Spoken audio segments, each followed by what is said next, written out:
Since 2015, with the American NGO Vital Voices, I've had the honor of supporting business women from all over the world as a marketing and sales coach, an enriching experience that has taught me that everything in life has a purpose and that there is no cause that is not worth fighting for.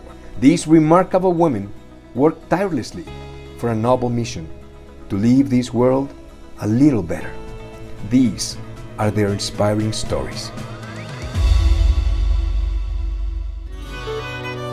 Today, Louise Lonergan, CEO of Lonergan Group in Ireland. The Republic of Ireland is an island separated from the United Kingdom by the Irish Sea. Its official languages are English and Irish, and through the blood of its 5 million inhabitants runs an ancient history. With its medieval castles, towering cliffs, famous whiskey, and legendary Celtic music, Ireland is a magical country. Well, today I have a very special guest, my friend Louise Lonergan. Louise is the CEO of Lonergan Group. She specializes in strategic gifting. She is in Ireland, in the beautiful and magical and mystical Ireland. So welcome, Louise. Hi, David. How are you? Hello, everybody. I'm delighted to be here with you today. I'm so happy of having you here. Thank you so much for your time. And as usual, I'm thinking about sunshine when I'm talking to you and thinking of all the lovely warm climates over there. Yeah. Louise, specifically, what is strategic gifting? Well, strategic gifting is giving your customer exactly what they need. So we talk directly to our customers. We figure out what their problems are, what are they trying to do or achieve, and why are they doing it? What kind of budget that they have in place, and then we will send recommendations to them and recommend times that they do it. We're always about, David, trying to get the customer as much longevity as possible. So they're being very kind and very considerate, giving a budget to these things. And we feel that it's our job to get them as much longevity in their customers and staff's mind afterwards. Mm-hmm. Actually, some of the items you provide to your customers are promotional gifts and bespoke hampers and so on. Is that a way just to give it in some sense that is not only a gift, but also it is behind just supporting a strategy for the business, something that they can really use in terms of employees, customers, and different audiences. So when you mean strategic, it's not only giving away some gift, but why are you just giving it? What's behind that, right? Yeah, absolutely. And it's a vehicle. It's to communicate the message that the client wants to get across to their customer or staff. We're delivering messages, and there are two main audiences, David, is human resources. So they're looking after their staff, and it's a tactic, but it's a lovely tactic because staff are hardworking. They need to be engaged. Oh, look, in COVID, it's so difficult. Everybody is trying so hard to be motivated, engaged, work hard. Everybody's out of their comfort zone. So more now than ever, people need to reach out and engage and reward and thank their staff, and the exact same thing really is the same for their loyal customers. Sales reps can't call to their customers anymore. Definitely they would have been brought to lunches and lovely events and things like that. And I mean, it's very, very expensive when you lose a customer, and it's very difficult to find new customers, especially at the moment. So giving loyalty and thanks and gratitude is so important, and it's so well received. And that's the message generally. There may be environmental angles, or there might be a wellness drive, or there might be other things that we need to consider. But generally, it's an act of thanks or engagement. Yeah, and actually, you say that you started strategic gifting since 1998, right? Yeah, So yeah. it I it, hope I don't look that. I hope I don't look like that. it happens a lot that when we start our businesses, we have one idea in mind, but throughout the years, we need to adjust our company and the strategy and the markets we are attending. Throughout these years, what have been the main just adjustments or changes that you have seen within your own business? Well, I think technology is interrupting everything in a good way and in a bad way. So technology, like when I started out at 20, I was 23 years of age, and I drove around in my car, calling into customers. Now we have things called websites and email. Like I'd stop on the side of the road. We had only just got mobile phones, and I'd be ringing in orders to customers. So everything is so much better from a technology point of view. But David, the idea that small businesses don't diversify or change, I mean, I think that message has to come loud and clear. Um, from our point of view, we started with corporate gifting, then we brought in promotional products, and it's kind of, you want to become a one-stop shop for your customers one way or another, because if they're happy with you and they're loyal, of course you want to continue offering what they need Yeah, and what they want. And if you're lucky enough that they want to do more business with you, sure, isn't that wonderful? So diversification and being agile and being able to move fast is something that I think it's absolutely imperative for small businesses. yeah, and I think it applies to all of us, just diversification and just looking for new ways, especially during these times. One of the things you were mentioning, Luis, is that one of your major customer segments, let's say that way, is HR departments, and Mm. you help them for recognition initiatives, programs, and different things. How do you specifically help those departments to just boost employee morale? And why is that so important? Because I think that's a huge opportunity for so many companies. Yeah. So at the moment, if what you mean at the moment through COVID, I mean it's more or less the same thing. We began delivering service awards. I'm Mhm. not sure if you would call them service awards or maybe anniversary awards. Basically, if somebody is 5 years, 10 years, 15 years, etc., in a business. And Okay. years ago, we used to basically handwrite people's addresses and fax them to our customers. Now we have a really cool e-commerce platform called getgifts.ie.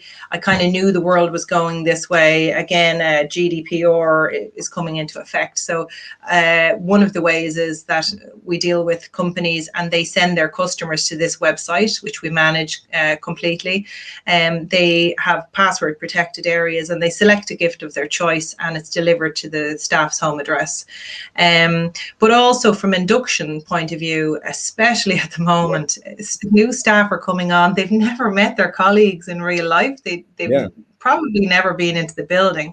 They need a warm welcome. They need to feel, and we all know that when you induct a staff well, it's most likely they'll stay. So in everything that we do, and there's so much more to it. Obviously, there's awards and presentations. We do a lot of hampers at Christmas time. Care packs is absolutely massive at the moment, and again, they're for all different types of things. We've just done one for Google at the moment, and it's a celebrating pack. Mhm. So to celebrate their staff from moving up to jobs and becoming managers, for example. And Mhm. again, we know that it's so difficult for peer-to-peer learning because there's nobody sitting beside their colleague anymore asking the question and, you know, hearing things in the building. So we know that all of these things are necessary and they need to be done, and you need to look after your staff and engage with them and keep them, because somebody else said to me, it's so easy at the moment. They're all in front of their computers all the time for them to look for new jobs. Yeah. So the culture has to be good in the company before we came into COVID, I think. But I do know a lot of companies are also finding it difficult to understand what does culture look like now. Would you use the word culture, David, where you were from? Yes. As in Yeah. Sure. the Sure. glue in the company? Yeah. Yeah. Yeah. So Actually, what does that do look like after COVID, and what do they do at the moment when the lunches they gave, or the drinks on a Friday, and what do they do when those things don't exist anymore? yeah, and actually, one thing that we have seen all over is that companies are really concerned about sales, basically, because Yeah. of course, a lot of companies are just struggling just to keep afloat, but sometimes are not that aware of their own teams and the need of this morale and just working together as a team and feel appreciated and just kind of you're kind of giving hope to every Yeah. team, right? Because during these Yeah. times, just we are just looking for something that really makes sense in that manner. So I think that Yeah. it's not only about just recognition prizes and so on, a contest or something. It's just keeping people on our side and just helping them just to move forward as we as a company also do that, right? Yeah, and I think, David, in Ireland at the moment we're locked down, and I know you are as well. It means I don't see my work colleagues, and I miss them. And I think all this, the more that we can support each other through these very hard times, and obviously if we're having a bit of fun and we're talking, obviously we're going to work better, and we're going to know each other better, and we're going to be able to ask for help. A lot of the very big companies have all these initiatives in place that they peer-to-peer learning, they bring staff up, which is such a lovely thing to do. And yeah, so it's an interesting time. And in this environment, we're working very much with the companies to help them to engage with their staff whichever way that we can. And I'm sure that area will continue to grow, and I'm sure it'll continue to change, that people will need different things. Absolutely. I think there are a lot of opportunities that we need to be aware of, and basically at every area of our own businesses. Talking specifically, Luis, about the corporate gifting strategy and your business and what you do, the essence of what you sell is just basically corporate gifts that may be considered kind of a commodity because some other companies can just offer similar products. How Yeah. do you differentiate when the products you sell might be similar to the products of other companies? What has been your differentiation strategy?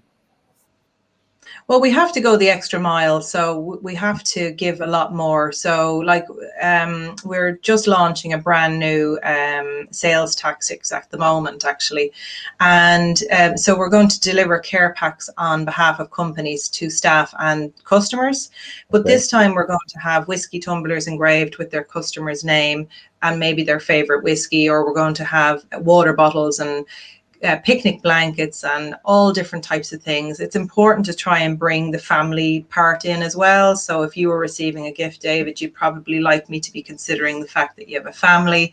So I think personalization, we know that personalization can be all the difference. Like 500% is the actual statistic of how much more likely your customer is to be wowed. 500%. So we need to then package it beautifully. The tissue inside, the postcard, all has to be the company's branding, and the company has to be represented from the minute the box is opened.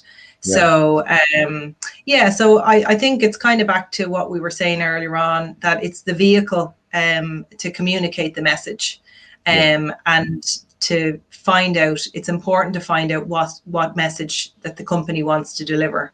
And Okay. then it's our job in Lonergan Group to figure out how we can help them achieve that, and to keep longevity so that your kids are playing with the game that we delivered for the company 6 months afterwards, and the company people are still talking about, God, aren't they great that they delivered that to us? Look at the kids still playing the game. Or you're drinking from the wine glasses. The wine might be well gone, but you're still using the wine glasses.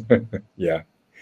So personalization is one of the key elements for differentiation, right? And the way you do things that represents the personality of the brand, the image of the brand, and the values of the brand, and also, I suppose, logistics play a huge role within this whole strategy. Just getting to every person, every employee, and just getting it right, right? Yeah. With the right product, this was the right name for the right person at the right Yeah. time, which is not Yeah. easy, right? No, it's great fun. I have a great guy works in logistics here, heads up the team, and he's wonderful. So, and he keeps himself well versed. He's after looking after Brexit and COVID all in the 1 year, so he probably deserves a round of applause. But like I was saying earlier on, this is part of our culture. We realised a long time ago that our job is, David, to make everything for the customer as easy as possible. And if that means hand delivering all the gifts, which we have done in the past, if it means sending them all out with couriers, and we realized through COVID that some couriers were not doing very well, and some couriers were doing better. And because we've 23 years and we vet our suppliers so stringently, we were able to identify the better suppliers to send it with, that they had COVID at every thought, that the customers could track their orders. So yeah, so it is very important to know what needs to be done. But as I said to you earlier on, the handwritten thing, we've been doing it for 23 years, and yeah, it's great fun, the logistics. But it's we know that it's so important that we did a delivery for a company close to us here for 3,000 staff home addresses. Wow. And the overwhelming feedback was that the gift was great, but they loved getting something to their home address. Like, I don't know about you, David, but I'm sure your children and wife and you're all ordering home, and the panic and excitement, like everybody wants to run to the door when the courier gets there. So that's a huge part of it as well. I think the fun of what's in it and the surprise. And again, for a company recently, we've actually added in the confetti towers, you know, that boom. So it's all about kind of definitely the end user's joy when they open the gift. Absolutely, and I just want to emphasize that this is quite a challenging differentiator, but it really helps, and it's important for your customers, because I have seen, let's say that you want to have a meeting or to have a special celebration with your employees, online celebration, and the company sent to every employee, let's say a glass of something or a cupcake or whatever, and they are all together, and if someone doesn't or didn't get it, just wouldn't feel right? Just yeah. I don't have it, so excuse me, but I have nothing just to make the toast or something like that. Well, we'd have a few tricks up our sleeve after this age, so we would have additional items. We always deliver out in advance to make sure that the goods are there. We would be well aware of the delivery times and the pressure that we're being put on people. And Joe is absolutely, as I say, wonderful. The actual thing happened because these events are on and everybody needs their box at the same time, their care pack, and Joe hand delivered one. Actually, the customer forgot somebody rather than us not delivering it. So you just get in your car and you just go and you do it, because that's what you do. But the care packs are really cool, and we did loads for International Women's Day and for Easter and all types of things. And it's so lovely that you're going to an event, and it must feel more like an event, because you got your lovely box with your stuff in it, and then you get to listen to the lovely event. Yes, and just small things make a huge difference, and sometimes they are overlooked. Like you were saying, personalization, for example. You need to have your name on something. It has to be your name, right? Yeah. And it has to be well spoken or just not misspelled, right? Because Oh wow, oh my goodness, ruin the experience. Yeah. And those little Oh my things, goodness. small things, Yeah. I believe, are those special elements that sometimes companies, and I see them as customers, for example, might not be aware that that's what 20 plus years of experience. Yeah. Right. Yeah, and I kind of think that we would have processes and procedures in place. So exactly like what you mentioned, what a nightmare, you get a gift and your name is spelt incorrectly. So we would have stringent procedures that for example, everything is proofed with our customers in advance. So things like that just never happen, because these things can go wrong if there's not enough procedures there in place. So the other thing as well is, I think that customers it's kind of a bit like when you join a gym, you're thinking about the bikini body that you want rather than actually all the hard work. So I think a lot of the times our customers don't understand, which is fair, which is fine. That's what we're here to do. But it's great to see the magic when it happens, and I suppose that's why we have such a huge retention base with our customers. We're so lucky that the customers keep coming back. Yeah, and I think that's one of the things we usually talk a lot, which is letting your customers know what your difference is, and maybe know a little bit how the behind the scenes work, so they can value your job pretty much, and just letting them know that your expertise is precisely that. And because you need to manage a lot of things basically, and you were talking, for example, the logistics, delivery, and even the vendors for the products or the gifts. You might manage a lot of vendors, right? This is a Yeah. critical role because you depend on them for Yeah. deliveries, of course, and for having the right item at the right price at the right moment, so on. How do you handle this process of selection of vendors, because you may have a lot of them for different things, and what are the key elements you consider when choosing a supplier? Um, it's kind of like a long dating process, I suppose. Typically, you would meet them at a trade show, or you'd have a Right. referral from somebody that you would trust. Then you would talk to them about their ranges, what kind of value adds are they giving, and are they bringing? Because in the end of the day, everything that they bring, I'm going to offer to my customer, and I want the experience to be better for my customer all the time. So have they extra technology that we can use to get the goods out faster, or have we got nice technology that can show the customer the branded item a bit faster, or in a 3D, or whatever the case may be?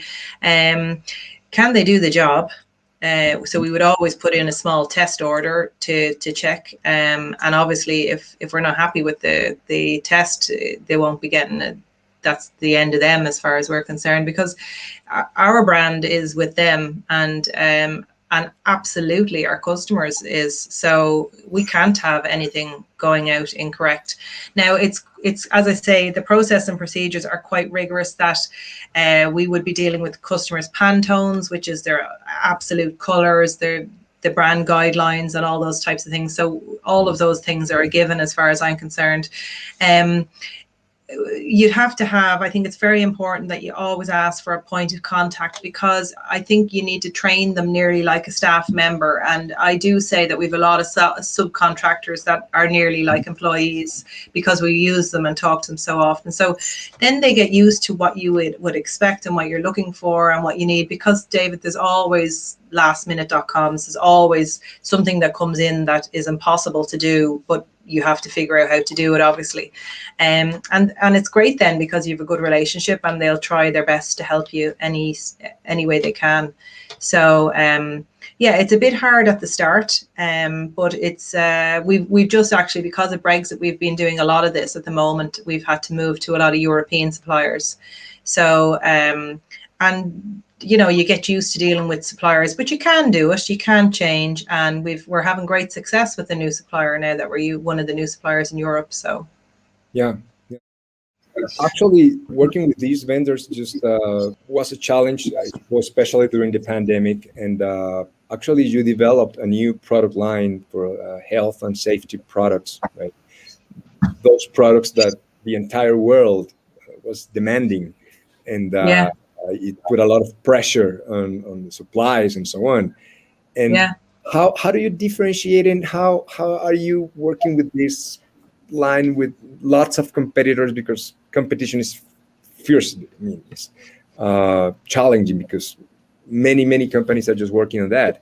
But how have you used your, let's say, strengths or experience with the previous product lines or business units to just differentiate within this new health and safety product line?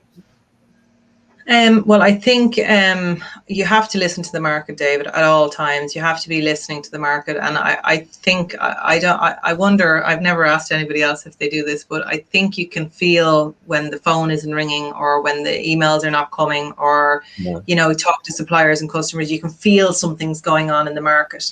You have to listen to your customers. And we have a fantastic loyal customers for 23 years.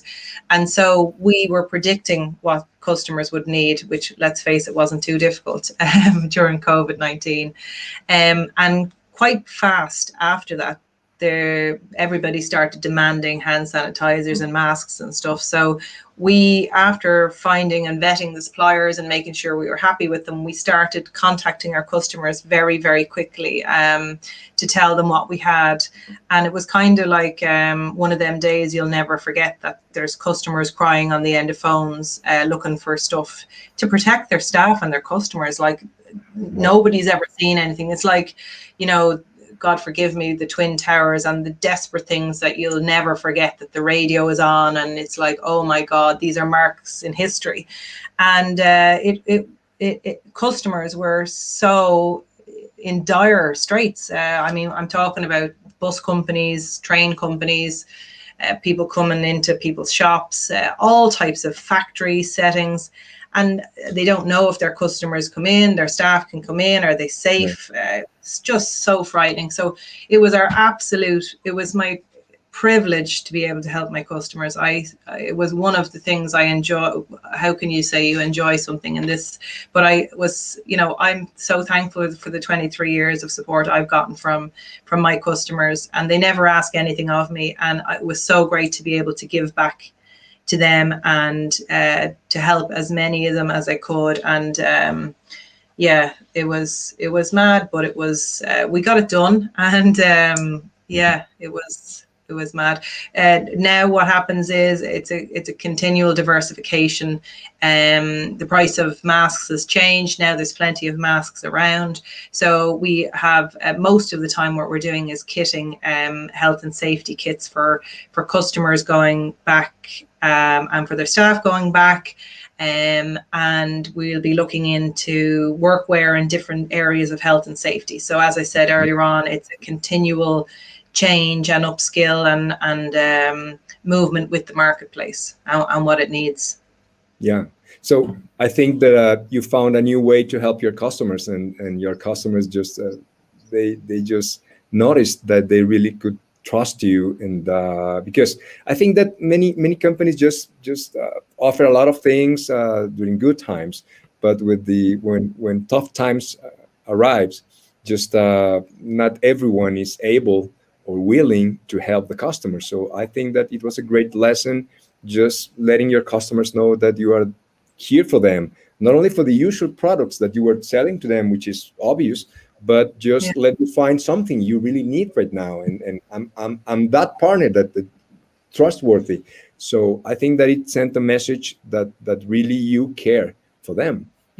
Yeah. Well, Right? that's true, and I do. And as I say, it was a great privilege to be able to help them, and I'm glad it worked out so well.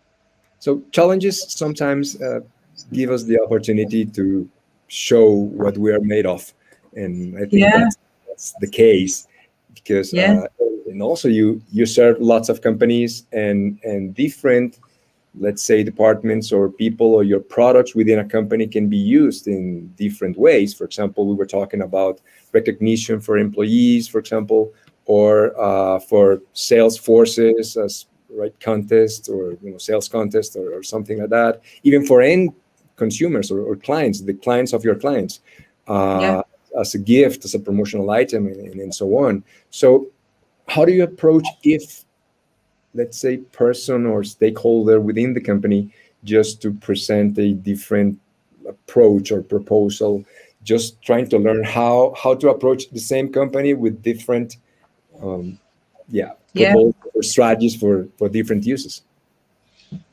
So I guess the first step is to decide who is your preferred customer. So in our case, we've mentioned human resource departments, also marketing and sales departments. Now, there's always going to be, like, health and safety obviously is a big one now, procurement. There's always going to be anomalies that aren't, absolutely bang on. But if you're talking to HR, as David, you have guided me so many times, and I'm so thankful for your amazing wisdom, that you need to listen to what their problem is. It's not really about me and my company and that we do this, that, and the other. It's kind of more about what the customer needs and how can we support the customer and go back to the customer with a solution.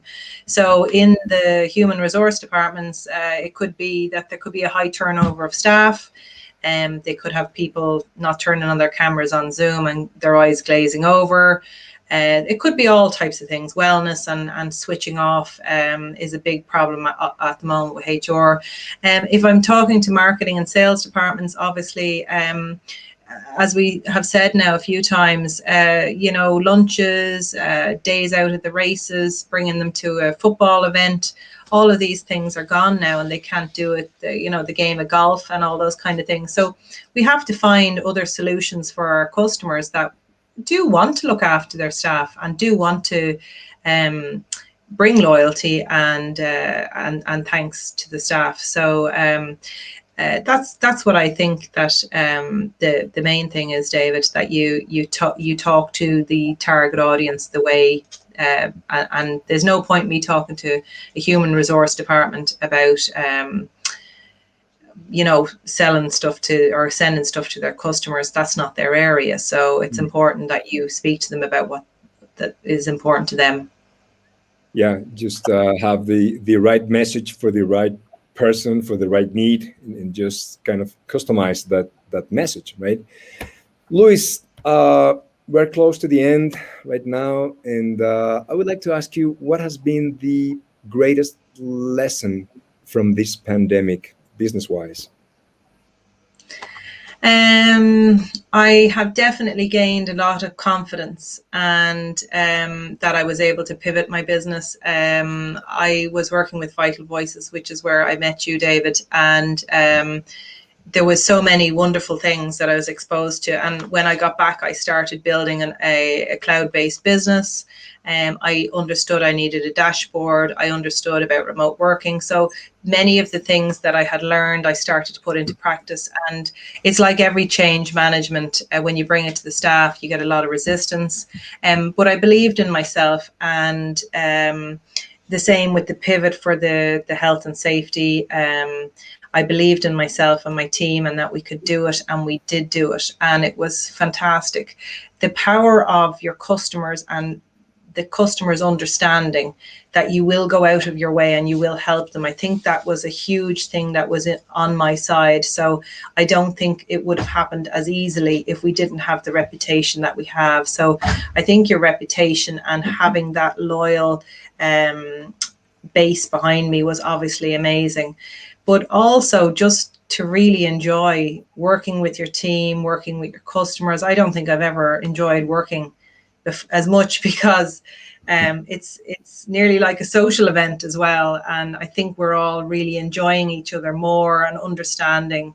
Like, we're all getting time with our families that we wouldn't normally have. I think the stresses on life that we would have typically had as well, trying to get from A to B, and have you got the money for the car parking, and all these things as well have been taken away. So I think this balance, this new hybrid model, whatever that ends up looking like, is a welcome change. And I think you spoke about it earlier on, David, about, you always have to look for different ways. Like, I'm a big believer that there's always a back door, there's always a plan B, there's always a different way of doing things. And if COVID has taught us anything, it's that just because we were doing it one way didn't mean that was actually the right way. Or so it's very interesting for your mind to think that, and exciting, because you can see that there's always other opportunities and other ways of doing things. Yeah, there are a lot of opportunities, certainly. Trusting yourself, self-confidence, and strengthening the relationship with your customers, that's what challenges help us do. So It is great. Louise, where people can know more about Lonergan Group and what you do and what you offer? Well, our main website is lcgifts.ie, which is like Lonergan Corporate Gifts, Mhm. lcgifts.ie. I think you might add some of the socials as well. Yeah. David, did you say you might do that? Thank you very much. I'd love to engage with as many of you as I could. And if there's any way I can help out, I might have a few little bits of wisdom that I can help with. So please like our social medias and say hello to me. I'd be delighted to talk to you. And thank you very much, David, as always. You're so good.